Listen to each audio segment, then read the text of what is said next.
नमस्कार साथियों, study with Arihant YouTube channel पर आपका स्वागत है। यह डिक्टेशन 100 शब्द प्रति मिनट की गति से बोली जाएगी। डिक्टेशन 5 सेकंड बाद।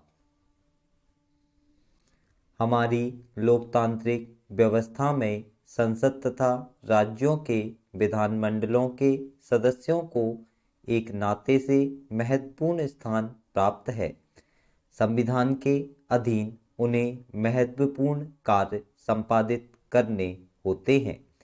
इस संबंध में उन्हें कभी कभी भारत सरकार अथवा राज्य सरकारों के मंत्रालयों विभागों से सूचना प्राप्त करनी होती है। कभी कभी उन्हें विचारार्थ सुझाव देने के लिए सरकारी कार्यों के संबंध में अधिकारियों से संपर्क करना पड़ता है। इस विषय में संसद तथा राज्य विधानमंडलों के सदस्यों तथा सरकारी कर्मचारियों के बीच संबंधों को शासित करने के संबंध में कुछ सामान्य सिद्धांत तथा प्रथाएं पहले ही स्थापित हो चुकी हैं। ये सिद्धांत तथा प्रथाएं कार्मिक और प्रशासनिक सुधार विभाग के कार्यालय ज्ञापन के अनुसार सूचित किए गए थे। फिर भी स्थिति की समीक्षा करने पर यह आवश्यक समझा गया है कि इन सिद्धांतों और प्रथाओं के अनुसार संसद तथा राज्य विधान मंडलों के सदस्यों और सरकारी कर्मचारियों के बीच संबंध शासित होने चाहिए। अब उन्हें पुनः दोहराया जाए और उन्हें एक एक करके ब्यौरेवार रूप में सामने लाया जाए। इस संबंध में अगले पैराग्राफों में अनुदेश दिए गए हैं। वित्त मंत्रालय से अनुरोध है कि वे कृपया इस कार्यालय ज्ञापन की विषय वस्तु को मार्गदर्शन तथा उसके पूर्णतः अनुपालन के लिए सभी संबंधित व्यक्तियों को जानकारी में लाएं। जिन दो मूल सिद्धांतों को ध्यान में रखा जाना चाहिए, पहला यह कि सरकारी कर्मचारियों को संसद तथा राज्य विधान मंडलों के सदस्यों के साथ विनम्रता और शिष्टाचार का बर्ताव करना चाहिए। दूसरा यह कि संसद तथा राज्य विधानमंडलों के सदस्यों की बातों को धैर्यपूर्वक सुनना अथवा उन पर ध्यानपूर्वक विचार करना चाहिए, किंतु फिर भी उन्हें सदा ही अपने उत्कृष्ट निजी निर्णय के अनुसार कार्य करना चाहिए। प्रत्येक अधिकारी का यह प्रयत्न होना चाहिए कि वह संसद तथा राज्य विधानमंडलों के सदस्यों को उन्हें संविधान के अधीन अपने महत्वपूर्ण कार्यों को निभाने में भरसक सहायता करें। किंतु यदि कोई अधिकारी किसी सदस्य के अनुरोध अथवा सुझाव को मानने में असमर्थ हो तो उसे अपनी असमर्थता के कारणों को सदस्य महोदय को विनम्रता के साथ सुस्पष्ट कर देना चाहिए।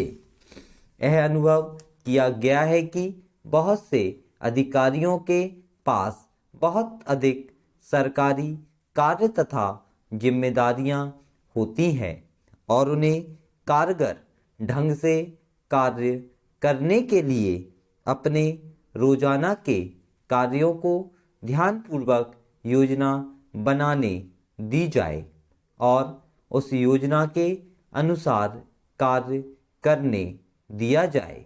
अधिकारी के पास कुछ समय ऐसा भी होना चाहिए जिसमें वह आगंतुकों से मिलने से इनकार कर सके और इसके लिए उसे अशिष्टता बरतने तथा निरादरता का व्यवहार करने के लिए दोषी ना माना जाए। फिर भी उसे रोजाना कुछ समय ऐसा नियत करना चाहिए जिसमें कोई भी व्यक्ति उनसे मिल सके तथा उस समय में भी और कार्यालय के अन्य समय में भी, जबकि उसे आगंतुकों से मिलना है। उसे केवल ऐसी स्थिति को छोड़कर जिसमें कोई आगंतुक पहले समय लेकर आया हो और संसद अथवा राज्य विधानमंडल का कोई सदस्य बिना समय नियत किए हुए आया हो। संसद तथा राज्य विधान मंडल के सदस्यों को प्राथमिकता देनी चाहिए। संसद अथवा राज्य विधान मंडल के किसी सदस्य अथवा वास्तव में किसी अन्य सदस्य को दिए गए समय में फेरबदल किए जाने के बारे में संबंधित सदस्य को तत्परता के साथ स्पष्ट कर दिया जाना चाहिए, जिससे कि उन्हें कम से कम असुविधा ना उठानी पड़े। उनसे परामर्श करके उन्हें कोई अन्य समय नियत कर देना चाहिए। इस संबंध में अधिकारियों का व्यवहार शिष्टतापूर्ण होना। आप युवा साथी भविष्य के निर्माता हैं। आप किस प्रकार समाज की परेशानियों को दूर कर सकते हैं? मैं मानती हूँ कि शिक्षा उम्मीद का टिकट है। शिक्षा सपनों का रास्ता है। मैं कोलंबिया में पैदा हुई।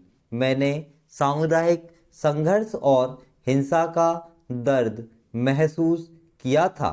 मैंने लोगों को गरीबी और असमानता के दंश को सहते हुए देखा है।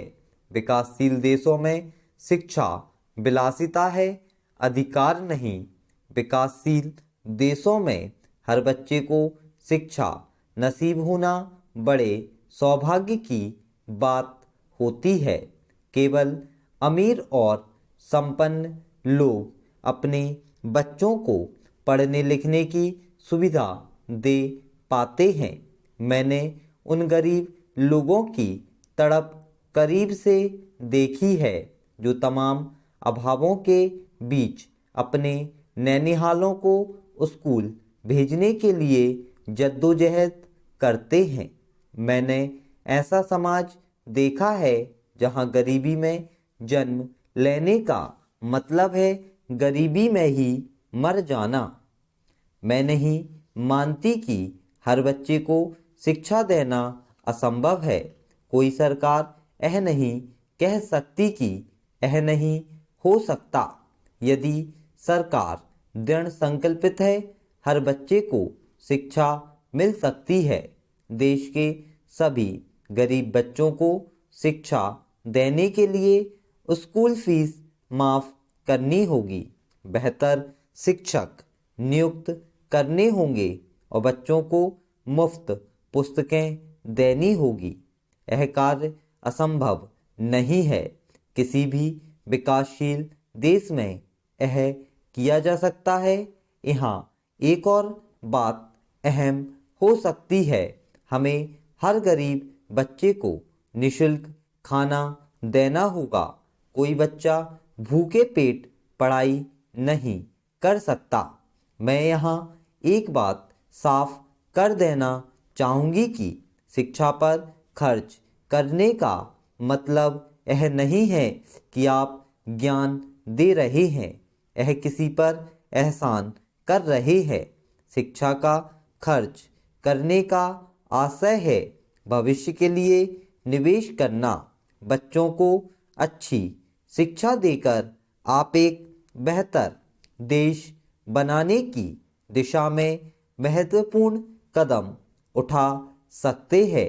बच्चों को मुफ्त शिक्षा देने का एक फायदा यह होगा कि आप अपने देश में बाल मजदूरी की प्रथा को खत्म कर पाएंगे। शिक्षा के जरिए दुनिया में शांति और स्थिरता कायम की जा सकती है। तंगी और बदहाली में जी रहे बच्चों के गलत रास्ते पर जाने की आशंका कहीं ज़्यादा होती है। आतंकी संगठन उन्हें लालच देकर बहका सकते हैं। वे नशा और अपराध की दुनिया में जा सकते हैं। बच्चों को स्कूल भेजकर हम उन्हें ऐसा करने से रोक सकते हैं। मैं चाहती हूँ कि शिक्षा हमारे विश्व शांति के मिशन का हिस्सा हो। स्टॉप। यदि ये वीडियो आपको पसंद आती है तो वीडियो लाइक करें, चैनल को सब्सक्राइब करें और ज़्यादा से ज़्यादा लोगों में शेयर करें। Thank you. जय हिंद।